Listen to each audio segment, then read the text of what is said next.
এবার regulation of cardiac activity আর disorder of circulatory system 287 to 88। দেখো, regulation of cardiac activity intrinsic যেটা ভিতরেই, আর এক্সট্রিনসিক যেটা বাইরে দ্বারা প্রবাহিত, দুভাবে হচ্ছে।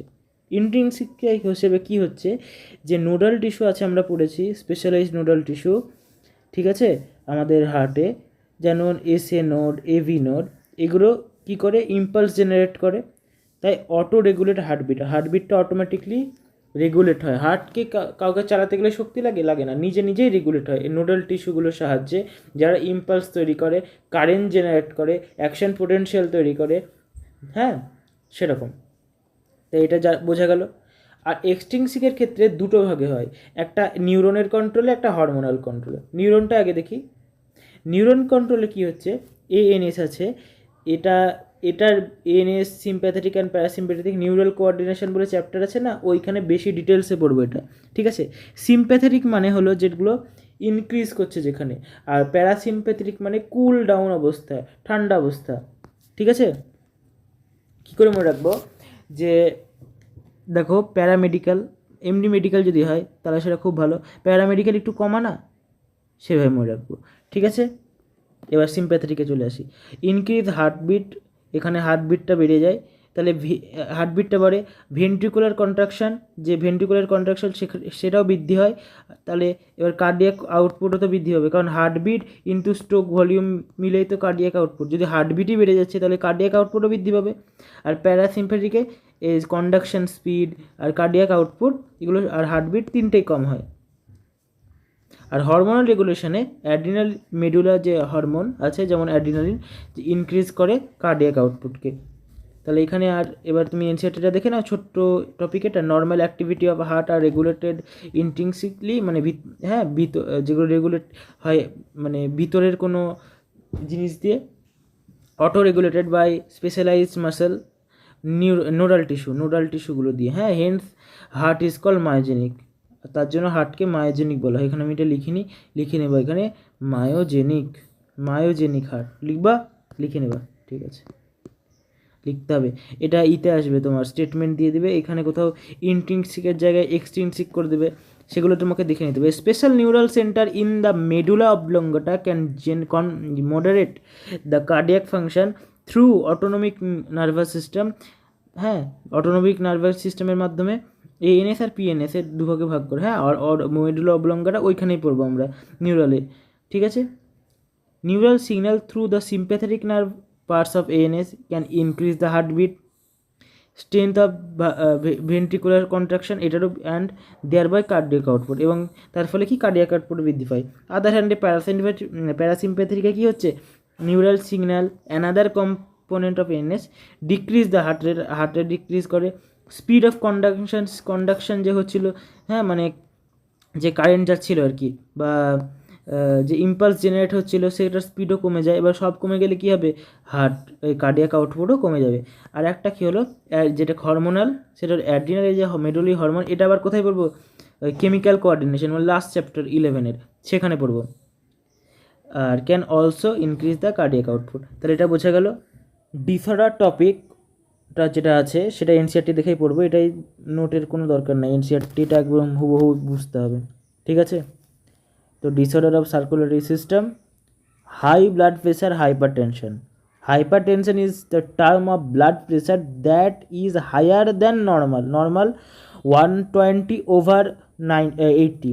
ওই দেখো এখানে ওভারটা বলে দিয়েছে কীভাবে এটা পড়তে হয়, 120/80, ঠিক আছে।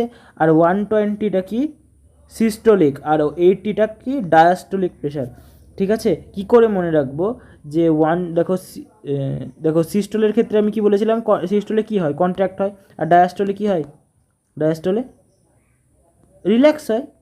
এবার তোমাকে মনে রাখার একটা ট্রিকও বলেছিলাম, এই দেখো ডি আর এরকম করলে আর হয়ে যায়, ঠিক আছে।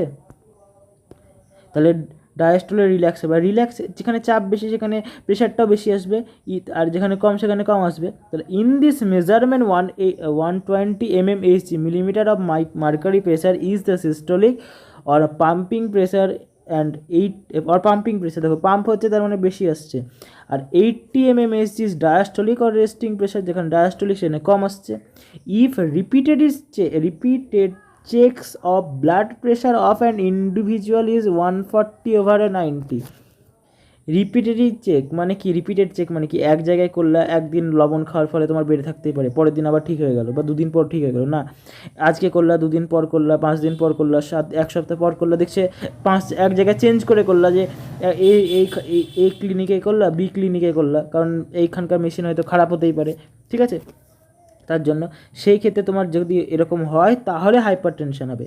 High blood pressure lead to the heart disease and also affect vital organ. আমাদের দুটো ভাইটাল অর্গান কি? ব্রেন আর কিডনি, এই দুটোকে এফেক্ট করে, ঠিক আছে? Coronary heart disease, not COD, call of duty না, CAD, CAD, coronary heart disease, often refer to atherosclerosis. মানে এটা কেন বলছে অ্যাথেরোস্ক্লেরোসিসটা? মানে যেটা বলছে vessel of blood that supply blood, যে ভেসেল ব্লাড সাপ্লাই করে হার্টে সেটাকে অ্যাফেক্ট করে বলে এর নাম অ্যাথেরোস্ক্লেরোসিস, ঠিক আছে? এর নামই, ক্যাডের নামই, হ্যাঁ, coronary heart disease, coronary artery disease. It caused by deposit of calcium, fat, cholesterol and fibrous tissue। এটা ডিপোজিট, দেখো যে আমাদের লিউমেনে ধরো একটা পাইপ, সেই পাইপের ভিতরে যদি এরকম এরকম এরকম এরকম এবড়ো খেবড়ো হয়ে জমা থাকে, তাহলে যে রক্তটা যাবে এবার কীভাবে যাবে? এবার কোনো দিন এটা যদি এরকম কোথাও রক্তটা যেতে পারছে একবার, ঠিক আছে, স্লো হয়ে গেল, কিন্তু এখানে স্লো হয়ে গেল, যদি এরকম এরকম ধরো হয়ে গেল, এবার এদিক দিয়ে রক্ত যাচ্ছে আস্তে, যাই হোক, যদি সোজা যেত একটা স্পিডে যেত, এবার এখানে একটা বাধা পাচ্ছে, এখানে একটা বাধা পাচ্ছে, আস্তে আস্তে যাচ্ছে। এটাকে বলছে যে fibrous tissue which makes the lumen of the artery narrower. আর অ্যানজাইনার ক্ষেত্রে কি হচ্ছে? It is also called angina pectoris.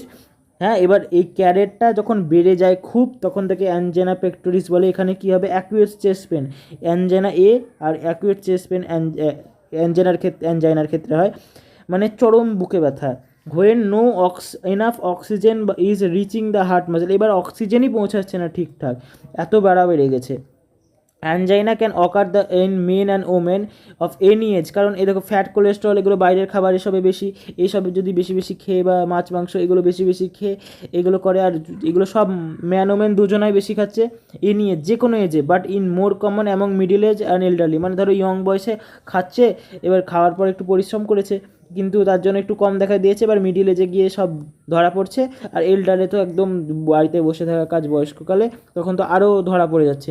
It occur due to conditions that affect the blood flow, এটা ব্লাড ফ্লোকে এফেক্ট হচ্ছে। আর কিন্তু প্রবলেম এ হলো যে এখানে কীরকম হচ্ছে, দাঁড়াও দেখাচ্ছি, যে দেখো এরকম ছিল আর এরকম ছিল, এবার দেখাচ্ছে এটা পুরো ব্লকই হয়ে গেল, এবার রাস্তায় নাই ব্লাডটা যায়, এবার অ্যাক্সিডেন্ট, ব্লাডটা যেতেই পারছে না, তখন এরকম অ্যানজাইনা হয়। হার্ট ফেলিয়ার কি? যেটা দরকার সেটা হচ্ছে না, যেটা নাম্বারটা দরকার সেই নাম্বারটা যদি তুমি না পাও তাহলে ফেল করবা। Heart failure mean the state of heart when it is not pumping blood effectively enough to meet the needs of the body, ঠিক আছে? যেটা বডির দরকার সেটাও যদি না হয়, না পায়, সেটাকে হার্ট ফেলিয়ার বলছে। In sometimes call congestive heart failure because conjunction of lungs, conjunction of লাংসে যে তরল আছে সেটাতে যদি ভর্তি হয়ে যায়, ঠিক আছে, তার জন্য এটার symptoms, one of the main symptom of the disease, এই যে তার জন্য থেকে কনজেস্টিভ হার্ট ফেলিয়ারও বলছে, ঠিক আছে? দুটো নাম হার্ট ফেলিয়ারে, একটা congestive heart disease, congestive heart failure কেন বলছে? যে কনজেশন হচ্ছে না, আর কনজেশন হচ্ছে লাংসের কনজেশন হচ্ছে, যেটা মেন সিমটম এই ডিজিজের, হার্ট ফেলিয়ারের ডিজিজের মেন সিমটম। আর কার্ডিয়াক অ্যারেস্ট কি? কোনো জিনিস করা, একটা চোর চুরি করছে, ওকে পুলিশে ধরে দিল, ঠিক আছে, ধরে নিয়ে জেলে পুরে দিল, এবার কী হচ্ছে? ও কি আর চুরি করতে পারছে না, তার চুরি করার কাজটা কি বন্ধ হয়ে গেল, মানে হার্ট স্টপ বিটিং, হার্ট বন্ধ হয়ে গেছে, স্টপ মানে পুরোপুরি বন্ধ হয়ে গেছে, এখানে মানুষের মৃত্যু ঘটে গেছে, ঠিক আছে? Or cardiac or heart attack, এবং অর মানে কি একই না, হ্যাঁ, এটা ধরো অ্যান্ড, অরটা এখানে অ্যান্ড হিসেবে এসছে। এই হার্ট অ্যাটাকটা কি? হোয়েন, এবার কোনো কিছু অ্যাটাক, যেমন আমরা গেমে খেলি অ্যাটাক দিই, যেমন এখন ফ্রি ফায়ার খেলছে বলছে ড্যামেজ দিলাম, মানে একটা গেম যখন খেলছে তখন ওই জিনিসটাকে ড্যামেজ করছে, অ্যাটাকে ড্যামেজ হয়, তাই না? দেখ, এ হার্ট মাসেলস সাডেনলি ড্যামেজড, ঠিক আছে, বাই অ্যান ইনঅ্যাডিকুয়েট ব্লাড সাপ্লাইয়ের ফলে, ঠিক আছে, হার্টের মাসেলগুলোই ড্যামেজ হয়ে যাচ্ছে। তাহলে এখানে কটা জিনিস বললাম, একটা হলো হার্ট ফেলিয়ার, অ্যাটাক একটা, আর একটা কার্ডিয়াক অ্যারেস্ট। আর এখানে একই নাম, কনজেকশন অফ লাংসের ফলে কনজেস্টিভ হার্ট ফেলিয়ার হচ্ছে, আর যেটা মেন সিমটম হিসেবে কাজ করছে। তো এখানেই শেষ।